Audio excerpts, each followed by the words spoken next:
चिराग ने बढ़ा दी नीतीश की टेंशन। क्या बिखर जाएगा एनडीए का कुनबा?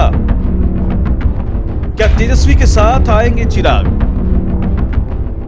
बिहार में विधानसभा चुनाव को लेकर सियासत तेज हो गई है।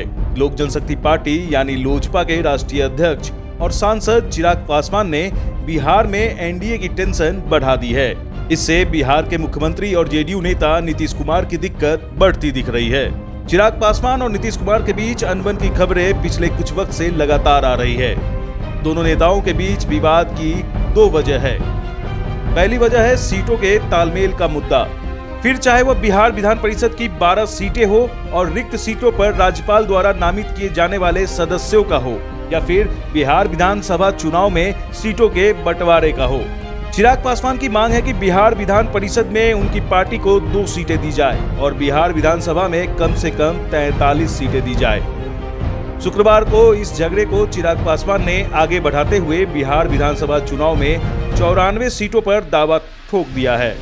शुक्रवार को चिराग पासवान ने ट्वीट कर कहा, मुझे खुशी है कि लोक जनशक्ति पार्टी के बिहार प्रदेश संसदीय बोर्ड की बैठक में 94 विधानसभा पर बूथ लिस्ट सत्यापित कर संसदीय बोर्ड के अध्यक्ष राजू तिवारी ने सौंपी है। साथ ही बाकी की 149 सीटों पर जल्द ही सूची सत्यापित कर जमा करने की बात कही है। वहीं इसके बाद चिराग ने एक और ट्वीट कर नेता प्रतिपक्ष तेजस्वी यादव के सुर में सुर मिला दिया है, जिसमें एनडीए में टेंशन बढ़ सकती है।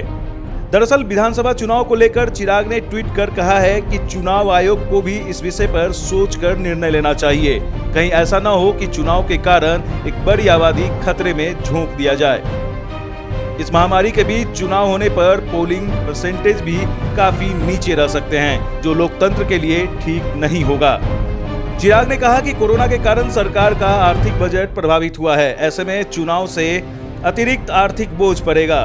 कहीं ऐसा न हो कि मात्र चुनाव के कारण बिहारियों को खतरे में झोंक दिया जाए। बता दें कि तेजस्वी यादव भी लगातार चुनाव आयोग से मांग कर रहे हैं कि विधानसभा चुनाव को अभी टाल दिया जाए, नहीं तो चुनाव के कारण कोरोना काफी तेजी से फैल सकता है। इस ट्वीट के जरिए चिराग पासवान ने बीजेपी और जेडीयू दोनों को संदेश दिया है कि अगर सीटों के तालमेल पर उनकी बात नहीं बनती है तो वो एनडीए का दामन छोड़कर अकेले भी चुनाव लड़ने को तैयार हैं।